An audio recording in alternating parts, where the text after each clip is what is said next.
நீங்கள் 30 வருஷமாக கேட்குற ஒரு பாட்டு, அதை கம்போஸ் பண்ணவரே அந்த பாடலை சில இடங்களில் யூஸ் பண்ண பெர்மிஷன் தேவைப்படலான்னு சொன்னால் நீங்கள் நம்புவீங்களா? ஆனால் இது அவ்வளோ சிம்பிளான விஷயம் இல்லை. இதுதான் இளையராஜா வெர்சஸ் சரிகமா விவாதத்தோட கோர் இஷ்யூ. என்ன நடந்துச்சு, யாருக்கு என்ன ரைட்ஸ், வாங்க டீட்டெயில்டாக பார்க்கலாம். தமிழ் சினிமா ஹிஸ்ட்ரியில் மியூசிக்னால் நமக்கு முதல்ல ஞாபகம் வர்ற பேர் இளையராஜா தான். அவர் கம்போஸ் பண்ண பல பாடல்கள் ஜென்ரேஷன்ஸாக கனெக்ட் ஆகிருக்கு.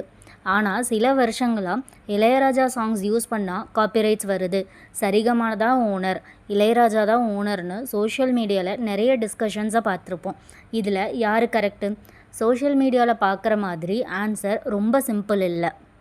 இந்த வீடியோ முடியறதுக்குள்ளே ஒரு பாடலுக்கு எப்படி டிஃப்ரென்ஸ் ரைட்ஸ் இருக்கும், இளையராஜாவோட ரோல் என்ன, சரிகமாவோட ரோல் என்ன, இந்த லீகல் இஷ்யூ எப்படி ஸ்டார்ட் ஆச்சுன்னு கிளியராக புரிஞ்சுக்கலாம். 1976 ரிலீஸ் ஆன அன்னக்கிளி படம் மூலமாக தமிழ் சினிமாவுக்கு ஒரு புது இசை ஸ்டைலை இன்ட்ரடியூஸ் பண்ண கம்போசர் தான் இளையராஜா. வில்லேஜ் ஃபோக் மியூசிக்கை வெஸ்டர்ன் ஆர்கெஸ்ட்ரேஷனோட மிக்ஸ் பண்ணி தமிழ் சினிமா மியூசிக்கை புது லெவலுக்கு கொண்டு போனார். அதுக்கப்புறம் 1980s 90s முழுக்க ஆல்மோஸ்ட் ஒவ்வொரு வருஷமும் பிளாக் பஸ்டர் ஆல்பம்ஸை கொடுத்தாரு. Thousands of songs, hundreds of films, national awards, international recognition அளவுக்கு இம்பேக்ட் க்ரியேட் பண்ண கம்போசர்ஸ் இந்தியாவில் ரொம்ப சில பேர் தான். அதனால தான் அவர் கம்போஸ் பண்ண சாங்ஸ் இன்றைக்கும் கான்சர்ட்ஸில், எஃப்எம்மில், யூடியூப்பில், ஸ்பாட்டிஃபைலன்னு டெய்லி கேட்குறோம். ஆனால் அந்த பாடல்களோட ரைட்ஸ் பற்றி தான் இவ்வளோ பெரிய டிபேட். இப்போ இன்னொரு முக்கியமான கேரக்டர் சரிகமா. நிறைய பேர் இது புதுசாக வந்த கம்பெனின்னு நினைக்கிறாங்க. ஆக்சுவலாக இல்லை, இந்தியாவோட ஓல்டஸ்ட் மியூசிக் கம்பெனிஸில் ஒன்று. பிரிட்டிஷ் பீரியடில் த கிராமஃபோன் கம்பெனி ஆஃப் இந்தியான்னு ஆரம்பித்தாங்க.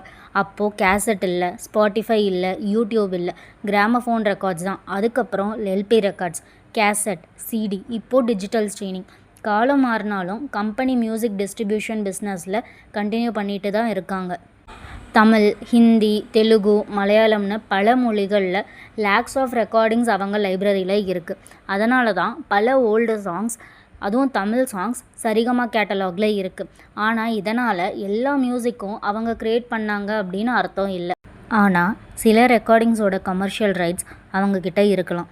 அதுதான் இந்த டிபேட்டோட பிகினிங். இந்த இஷ்யூவை புரிஞ்சுக்க முதல்ல ஒரு பாடல் எப்படி உருவாகுதுன்னு பார்க்கணும். நம்ம ஒரு மூவி பாட்டு கேட்கும்போது நமக்கு சிங்கரும் மியூசிக் டைரக்டரும் தான் ஞாபகம் வருவாங்க. ஆனால் அந்த ஒரு பாட்டு பின்னாடி நிறைய பேரோட உழைப்பு இருக்கும். முதல்ல லிரிசிஸ்ட் பாடல் வரிகளை எழுதுவார். அதுக்கப்புறம் கம்போசர் டியூன் போடுவார். சிங்கர் அந்த பாடலை பாடுவார். ரெக்கார்டிங் இன்ஜினியர்ஸ் அதை ரெக்கார்ட் பண்ணுவாங்க. ப்ரொடியூசர் இந்த ப்ராசஸ்க்கு மொத்த செலவையும் ஏற்றுப்பார். அப்புறம் மியூசிக் லேபிள் அந்த பாடலை cassette, CD, FM radio, TV channel, இப்போது ஸ்பாட்டிஃபை, ஆப்பிள் மியூசிக், யூடியூப் மாதிரி பல பிளாட்ஃபார்ம்ஸில் மக்கள்கிட்ட கொண்டு சேர்க்குறாங்க. அதனால தான் ஒரு பாடலுக்கு ஒரே ஓனர் இருப்பாருன்னு சொல்ல முடியாது. இப்போது காப்பிரைட்ஸ்னால் என்னன்னு பார்க்கலாமா? சிம்பிளாக ஒரு எக்ஸாம்பிள் சொல்கிறேன். நீங்கள் ஒரு வீடு கட்டுறீங்கன்னு வச்சுக்கோங்களேன். ஆர்கிடெக்ட் அதை டிசைன் பண்ணுவார், கான்ட்ராக்டர் அதை கட்டுவார், ஓனர் பணம் செலவு பண்ணுவார்.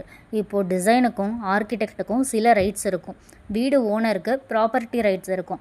ரெண்டு பேரோட ரைட்ஸுமே டிஃப்ரெண்ட்டு. இதே மாதிரி தான் சினிமா மியூசிக்லேயும். மியூசிக் கம்போஸ் பண்ணவர் ஒருத்தர், லிரிக்ஸ் எழுதுனது ஒருத்தர், மூவி ப்ரொடியூஸ் பண்ணவர் ஒருத்தர், ரெக்கார்டிங்கை ரிலீஸ் பண்ண கம்பெனி வேறு.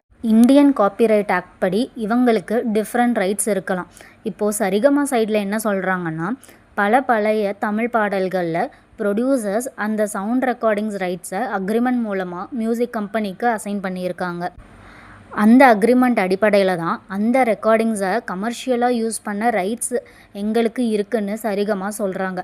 அதாவது கேசட் ரிலீஸாக இருந்தாலும், சிடி ரிலீஸாக இருந்தாலும், ஸ்ட்ரீமிங் பிளாட்ஃபார்ம்ஸாக இருந்தாலும், கமர்ஷியல் லைசன்சிங்காக இருந்தாலும் அந்த ரெக்கார்டிங்ஸை யூஸ் பண்ண உரிமை எங்களுக்கு இருக்குங்கிறது தான் அவங்களோட ஸ்டாண்ட்.